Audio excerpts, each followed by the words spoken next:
الحمدللہ والصلاۃ والسلام علی رسول اللہ اما بعد۔ ناظرین کرام، آج ہماری ویڈیو کا عنوان ہے رزق میں بے برکتی کیوں۔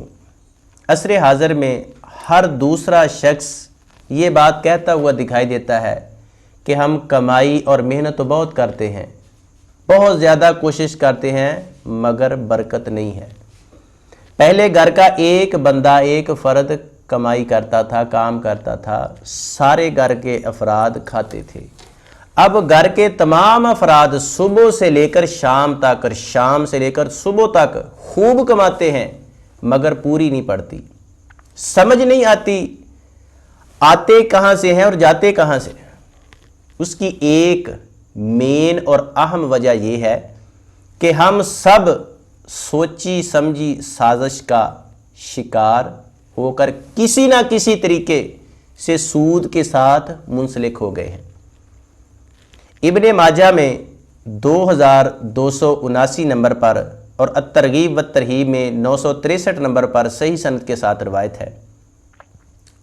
اللہ کے رسول صلی اللہ علیہ وسلم نے فرمایا، سود اگرچہ کتنا ہی زیادہ کیوں نہ ہو جائے، لیکن اس کا آخری انجام قلت اور کمی ہے، یعنی نقصان ہی نقصان ہے، خسارہ ہی خسارہ ہے، گھاٹا ہی گھاٹا ہے۔ ہم اپنے عقائد پر، عبادات پر، تجارت پر، کاروبار پر توجہ نہیں دیتے کہ ہم اسلامی اصولوں کے مطابق حلال کما اور حلال کھا رہے بھی ہیں کہ نہیں۔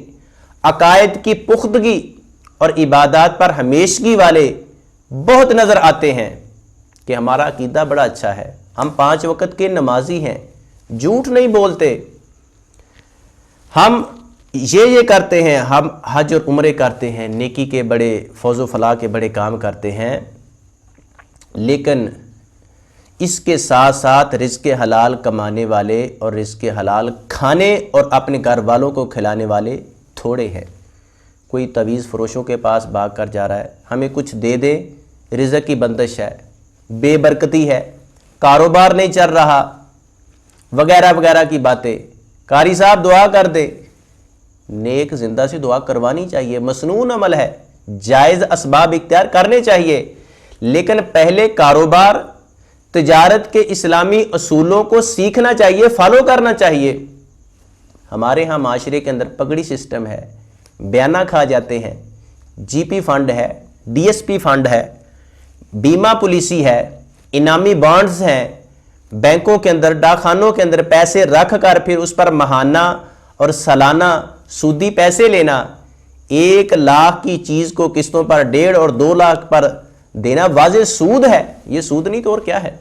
ایسے غیر شرعی کاموں سے رزق میں کبھی بھی واللہ العظیم برکت نہیں آ سکتی، بے برکتی ہی آئے گی۔ مسند احمد کے اندر صحیح سند کے ساتھ روایت ہے، اللہ کے نبی صلی اللہ علیہ وسلم نے فرمایا کہ اللہ کی حرام کردہ چیز کسی چیز کو منہ میں ڈالنے سے بہتر ہے کہ بندہ مٹی کھا کر اپنے منہ میں ڈال لے۔ حرام چیز کو ڈالنے سے بہتر ہے کہ مٹی اٹھائے اور اس کو کھا لے، مٹی منہ کے اندر ڈال لے۔ مطلب یہ ہے، اس حدیث مبارکہ کا مفہوم یہ ہے کہ حلال کھانے کی کوشش کرنی چاہیے، حلال کمانے کی کوشش کرنی چاہیے، نمک کے ساتھ، مرچ کے ساتھ، اچار کے ساتھ کھانا کھا لے، لیکن حرام طریقے کو استعمال نہ کرے۔ مسلم حکمرانوں کی حکومت سود کے بغیر چلتی نہیں، تاجروں کی تجارت سود کے بغیر نہیں چلتی، کسان کی فصل، اس کی سپرے، اس کے بیج، اس کے کھاد، اس کا تیل، اس کی ساری جو چیزیں ہیں وہ سود کے بغیر چلتی نہیں۔ حکومتیں سود پر، کاروبار سود پر، تو برکت اور زندگی کے اندر سکون کہاں سے ملے؟ سورہ بقرہ کی 278 اور 279 نمبر آیت میں اللہ نے فرمایا، یا ایھا الذین آمنوا اتقوا اللہ وذروا ما بقی من الربا ان کنتم مؤمنین۔ اے ایمان والو، جو سود میں سے باقی ہے اس کو چھوڑ دو اگر تم مومن ہو، اگر تم ایمان والے ہو۔ فَإِن لَّمْ تَفْعَلُوا، آگے الفاظ پر غور فرمائیں، فَإِن لَّمْ تَفْعَلُوا فَأْذَنُوا بِحَرْبٍ مِّنَ اللَّهِ وَرَسُولِهِ، اگر تم نے ایسا نہ کیا تو پھر اللہ اور اس کے رسول کے ساتھ جنگ کے لیے تیار ہو جاؤ۔ کون ہے جو اللہ اور اس کے رسول کے ساتھ جنگ کر سکتا ہے؟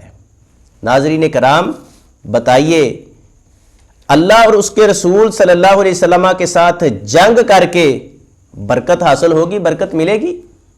کبھی بھی برکت نہیں ملے گی۔ زندگی میں صحت سکون نصیب ہوگا؟ یقیناً نہیں ہوگا۔ جب حرام، نجائز، سودی طریقوں، نجائز طریقوں سے مال کو اکٹھا کیا جائے گا تو پھر وہاں پر نحوستیں آئیں گی، بے برکتی آئے گی، برکت کبھی نہیں آئے گی۔ کبھی گھر کا کوئی فرد بیمار ہو جائے گا، کبھی کوئی نقصان ہو جائے گا، کبھی تھانوں کے اندر، کبھی کچہریوں کے اندر پیسے لگیں گے۔ حرام کا مال حرام طریقے سے، حرام ذریعے ہی سے استعمال ہوتا ہے، حلال کی توفیق کم ہی ملتی ہے، وہ بھی تو اس کا فائدہ ہی کوئی نہیں۔ جبکہ حلال کی تھوڑی سی کمائی میں اللہ بہت ہی زیادہ برکت ڈال دیتا ہے۔ مسند احمد اور الترغیب والترہیب میں صحیح سند کے ساتھ روایت ہے، اللہ کے رسول صلی اللہ علیہ وسلم نے فرمایا، آدمی جانتے ہوئے، علم ہے جانتے ہوئے سود کا 1 درہم کھائے، چاندی کا ہوتا ہے، تو وہ اسلام میں 36 مرتبہ زنا کرنے سے بھی بڑا گناہ ہے۔ اور مستدرک حاکم اور الترغیب والترہیب میں صحیح سند کے ساتھ روایت ہے، آپ نے فرمایا سود کے 73 درجے ہیں، 73 دروازے ہیں، ان میں سے سب سے کم درجہ وہ ہے کہ انسان اپنی ماں کے ساتھ نکاح کرے۔ ماں کے ساتھ نکاح نہیں ہوتا، زنا ہوتا ہے۔ یعنی سود کا سب سے ہلکا درجہ یہ ہے کہ انسان اپنی ماں کے ساتھ زنا کرتا ہے۔ یہ نکاح نہیں، خالصتاً زنا ہے۔ غور فرمائیے، سودی کاروبار کرنا، سود لینا، سود دینا، اس میں معاون بننا اللہ کے ہاں کتنا بڑا گناہ ہے۔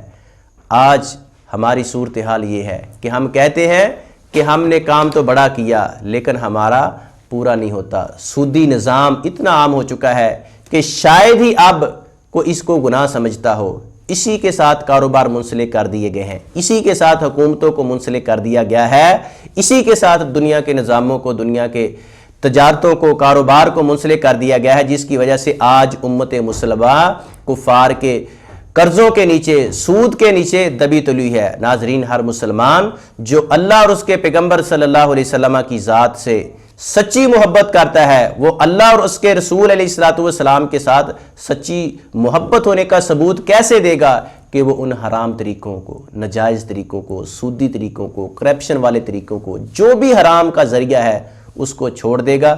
انشاءاللہ الرحمن اللہ کی توفیق سے اللہ گھروں کے اندر، صحت کے اندر، مال جان کے اندر، اولاد میں، کاروبار میں ہر قسم کی خیر سے، برکت سے، رحمت سے نوازے گا۔ اللہ ہمیں حرام طریقوں کو، بے برکتی والے طریقوں کو چھوڑ کر حلال طریقوں کو، برکت والے طریقوں کو اپنانے کی توفیق عنایت فرمائے۔ اسی کے اندر دنیا آخرت کی فوز و فلاح ہے۔ مزید قرآن و سنت پر ویڈیوز کو حاصل کرنے کے لیے یوٹیوب پر ہمارے چینل ایمان ہیلتھ کیئر کو سبسکرائب کریں اور ویڈیو کو صدقہ جاریہ کی نیت سے، فوز و فلاح کی نیت سے آگے شیئر کریں۔ السلام علیکم ورحمۃ اللہ وبرکاتہ۔